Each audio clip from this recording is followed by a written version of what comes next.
Selamat datang di channel Update United. Kami akan memberikan informasi terbaru seputar Manchester United dan berkumpullah di sini dan mari kita nikmati Glory Man United. Erik ten Hag siap untuk kembali ke Liga Premier Inggris membalas Ineos setelah pemecatannya. Erik ten Hag mungkin saja kembali ke panggung Premier League lebih cepat dari yang dia atau fans Manchester United bayangkan. Jika dia benar-benar kembali, itu bakal menjadi cara terbaik baginya untuk membuktikan kualitas kepelatihannya setelah dianggap gagal di Manchester United meski baru setengah jalan. Menurut laporan dari Fischer, pelatih asal Belanda itu disebut sebagai kandidat potensial untuk menggantikan Ange Postecoglou di Tottenham Hotspur yang tengah berada dalam tekanan besar. Kekalahan Spurs dari Leicester City, salah satu kandidat degradasi, telah membuat mereka terdampar di posisi ke-15 klasemen Premier League. Rentetan hasil buruk ini membuat posisi Postecoglou semakin tidak aman.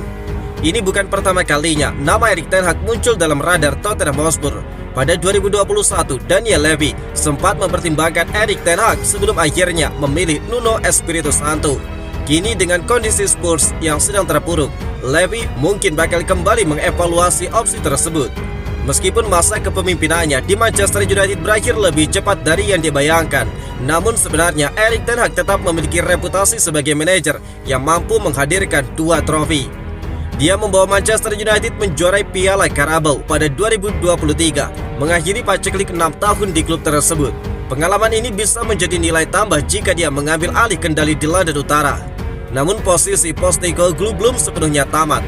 Pelatih asal Australia tersebut bakal memiliki kesempatan pembuktian diri dalam leg kedua semifinal Piala Liga melawan Liverpool pada 6 Februari. Spurs unggul 1-0 di leg pertama dan hasil dari laga ini bisa menjadi penentu nasib Postecoglou. Selain Tottenham Hotspur, Erik ten Hag juga sempat digaitkan dengan Borussia Dortmund. Namun biaya transfer yang tinggi membuat kepindahannya ke Bundesliga dirasa sulit terwujud. Jika Postecoglou gagal membawa Spurs bangkit, Tottenham mungkin tidak ragu untuk membuat langkah besar dengan mendatangkan Erik ten Hag. Dengan pengalaman dan kesuksesannya, akankah ini menjadi babak baru bagi Erik ten Hag di Inggris? Lalu bagaimana menurut kalian? Apakah Erik ten Hag pantas kembali ke Liga Inggris dan membuktikan dirinya kembali? Rasmus Højlund kembali dikritik legenda Manchester United Ruben Amorim pasang badan. Rio Ferdinand mengkritik Rasmus Højlund atas penampilannya yang kurang mengesankan dalam kemenangan Manchester United atas Fulham. Performa buruk Højlund di musim 2024-2025 terus berlanjut saat mereka melawan Fulham.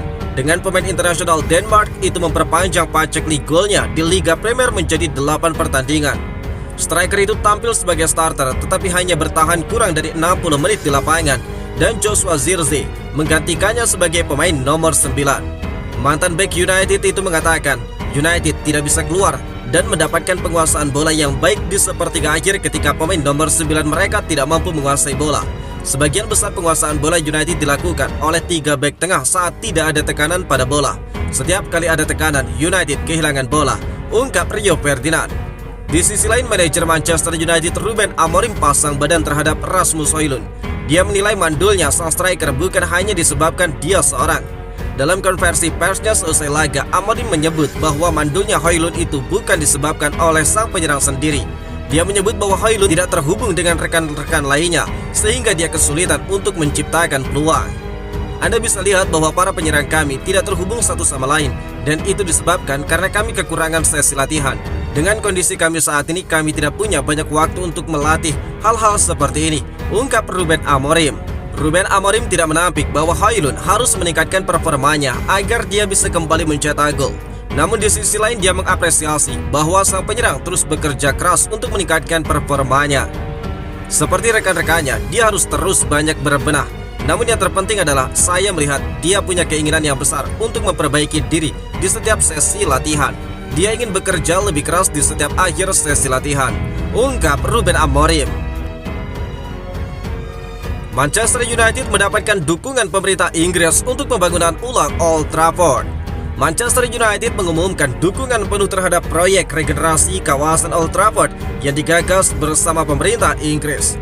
Proyek ambisius ini tidak hanya akan mengubah wajah stadion, tetapi juga membawa dampak besar bagi ekonomi dan masyarakat Greater Manchester. Kepala Eksekutif Manchester United, Omar Barada, menyebut rencana ini sebagai kesempatan sekali seumur hidup untuk memperkuat posisi klub sebagai ikon global. Proyek regenerasi ini menghadirkan dua opsi utama untuk stadion legendaris tersebut. Yang pertama, renovasi Old Trafford hingga kapasitas 87.000 penonton. Yang kedua, membangun stadion baru dengan kapasitas mencapai 100.000 penonton. Opsi ini tidak hanya fokus pada stadion, tetapi juga pada pengembangan infrastruktur di sekitar Old Trafford.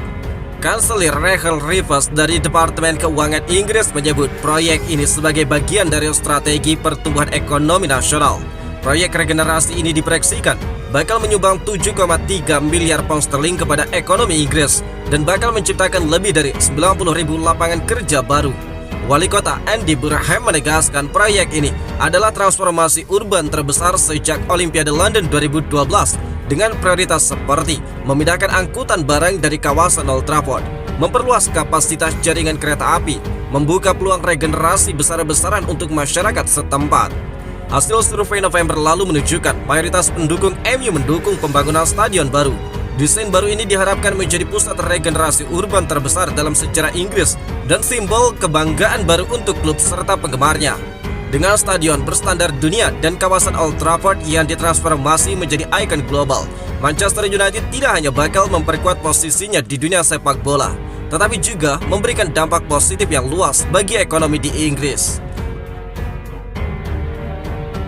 Manchester United bakal memiliki surplus pemain di posisi LWB dengan rencana kedua mereka. Manchester United bergerak cepat. Raksasa Liga Inggris itu kini dikabarkan tengah mengawasi ketat mantan pemainnya Alvaro Carreras sebagai opsi cadangan jika rencana utama mereka merekrut Patrick Dorgu gagal terrealisasi sebelum bursa transfer Januari ini ditutup. Pemain muda Lecce Patrick Dorgu menjadi target utama bagi Setan Merah untuk memperkuat posisi bek kiri. Meski dikabarkan telah menyetujui persyaratan pribadi dengan sang pemain, United masih menemui hambatan dalam mencapai kesepakatan dengan klubnya Lecce yang bersikeras mempertahankan atas aset berharganya hingga akhir musim. Namun United tidak mau pulang dengan tangan hampa. Menurut jurnalis Sky Sport Jerman, Florian Plettenberg, jika transfer Dorgu gagal, United siap mengaktifkan klausul pembelian kembali untuk membawa pulang Alvaro Carreras dari Benfica. Amorim sangat menginginkan Dorgu, namun jika negosiasi gagal, United serius mempertimbangkan untuk mengaktifkan klausul 20 juta euro guna memulangkan Alvaro Fernandes Carreras, tulis dari Plettenberg di akun Twitternya. Bek kiri asal Spanyol ini sempat mencuri perhatian sebagai talenta muda di Akademi United setelah pindah dari Deportivo dan Real Madrid pada 2020. Meski gagal menembus tim utama, Carreras bersinar setelah berpindah permanen ke Benfica seharga 6 juta euro. Kini di usia yang masih 21 tahun, Carreras digadang-gadang menjadi penerus Alex Grimaldo yang sukses besar di Benfica. Bahkan dia disebut sebagai bakat kelas dunia oleh sejumlah pengamat, membuat United tergoda untuk memulangkannya. Jika United memulangkan Carreras, persaingan di posisi bek kiri bakal memanas. Dengan Luke Shaw dan Tyrell Malacia yang sudah mengisi posisi itu, salah satu dari mereka mungkin harus hengkang atau beradaptasi ke posisi baru demi bertahan di skuad Manchester United. Lalu bagaimana menurut kalian? Apakah Carreras layak dipulangkan atau United harus all in untuk Patrick Dorgu yang juga bisa bermain sebagai pemain sayap kanan?